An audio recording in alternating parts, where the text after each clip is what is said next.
विश्व की अमूल्य धरोहर श्रीमद् भगवद गीता महाभारत के भीष्म पर्व का एक भाग है। महाभारत की रचना महर्षि वेद व्यास ने और लेखन भगवान श्री गणेश ने किया। युद्ध के समय जब सेनाएं आमने सामने खड़ी हो गईं, तो अर्जुन के विषाद को दूर करने के लिए योगेश्वर श्री कृष्ण ने गीता का उपदेश दिया, जो आज भी व्यवहारिक जीवन की समस्याओं के लिए समाधान कारक है। 1. साहसी होना। अध्याय 2 श्लोक 3। कायरता है, चाहे वह करुणा जनित हो या भय जनित। अतः अपने स्वत्व और अधिकारों की रक्षा के लिए हमेशा तैयार रहना चाहिए। अन्याय का सदैव प्रतिकार करना चाहिए और पलायन नहीं, पुरुषार्थ का चयन करना चाहिए। 2. कर्मठ होना। अध्याय 2 श्लोक 47। केवल मनुष्य को ही यह सौभाग्य प्राप्त है कि वह नए कर्म करने के लिए स्वतंत्र है, जिससे उन्नति के शिखर पर आरूढ़ होकर उपलब्धियों के कीर्तिमान रचकर इतिहास में अद्वितीय स्थान प्राप्त कर सकता है। अतः अकर्मण्य नहीं, कर्मठता से कार्य करते रहना चाहिए। 3. स्वविवेक से निर्णय लेना। अध्याय 18 श्लोक 63। सलाह और विचार विमर्श तथा मार्गदर्शन भले ही सबसे लेते रहें, लेकिन निर्णय स्वयं की बुद्धि से लेना चाहिए।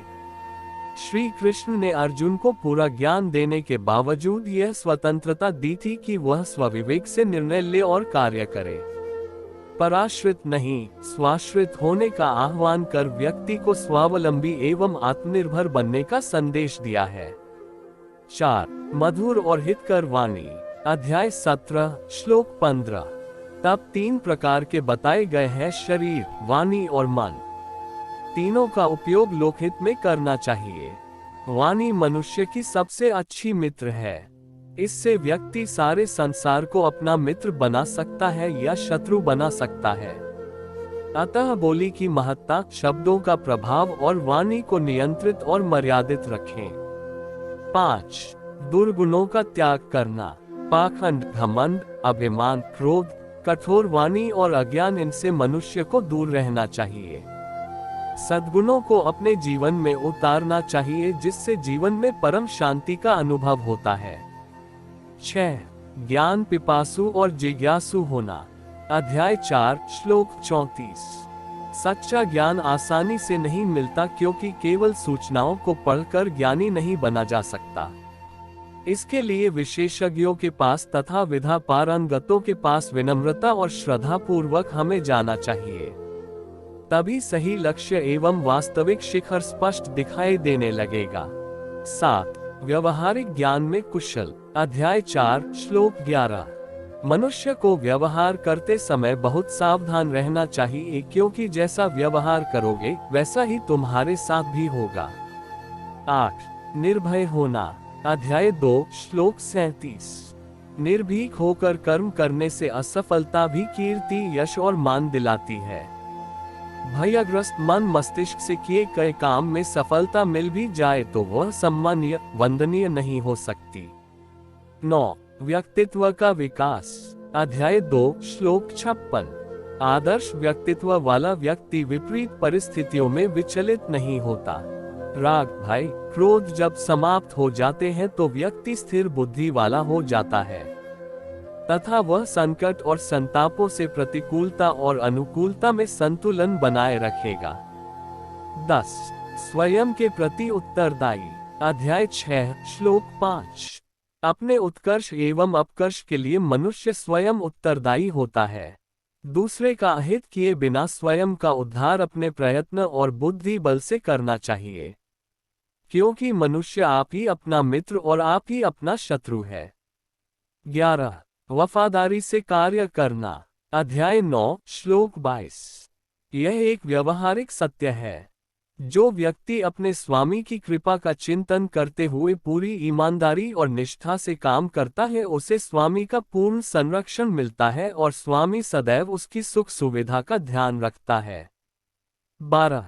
एकाग्रचित कार्य करना। अध्याय 6 श्लोक 35। किसी भी संकल्प को पूरा करने के लिए मन का स्थिर और अचल होना आवश्यक है। उद्देश्य प्राप्ति के लिए हमें निरंतर प्रयासरत रहना चाहिए। मन को बार बार अन्य बिंदुओं से हटाकर अपने लक्ष्य पर केंद्रित करने की प्रक्रिया को दोहराते रहना चाहिए।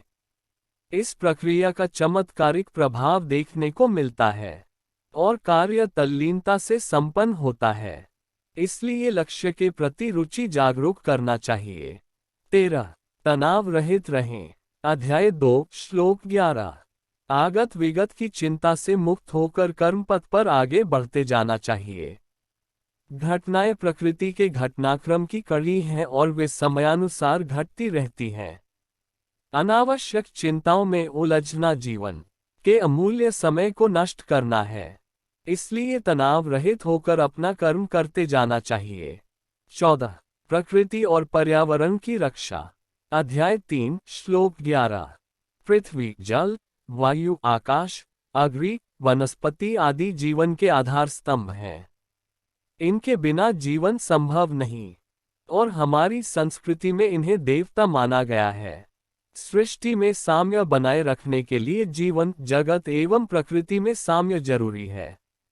इसलिए प्रकृति का सम्मान करो और पर्यावरण को प्रदूषण से मुक्त करो।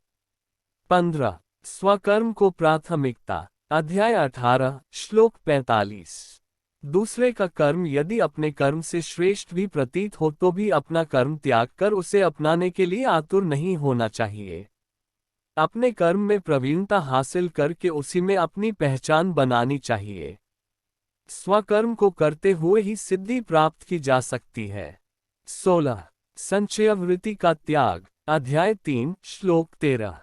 जीवन में परोपकार और समाज कल्याण का व्रत भी लेना चाहिए, क्योंकि मनुष्य जो भी अर्जित करता है उसमें समाज का योगदान होता है।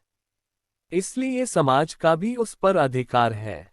इसलिए उसका कुछ अंश समाज सेवा में भी लगाया जाना चाहिए। यह एक आदर्श समाजवाद का उदाहरण प्रस्तुत करता है।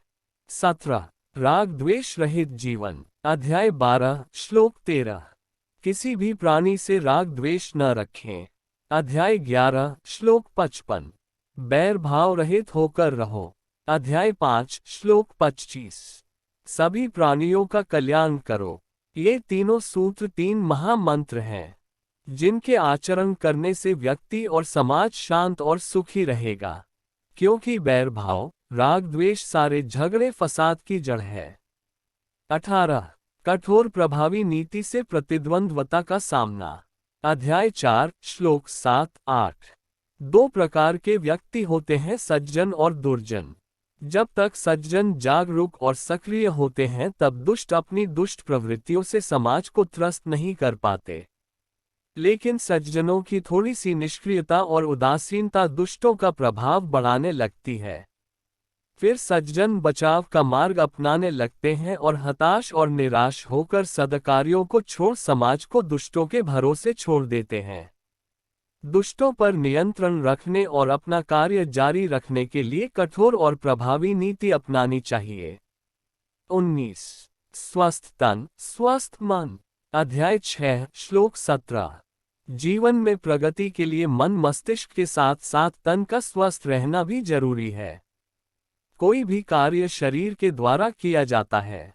यदि शरीर अस्वस्थ है तो वह कभी भी कोई कार्य नहीं कर पाएगा। अतः शरीर साधना बेहद जरूरी है। 20. कर्म और लोक कल्याण में समन्वय। अध्याय 8 श्लोक 7। जीवन में यदि सफलता चाहते हैं तो कर्म और लोक कल्याण में समन्वय जरूरी है। तभी जीवन का समग्र विकास हो पाएगा।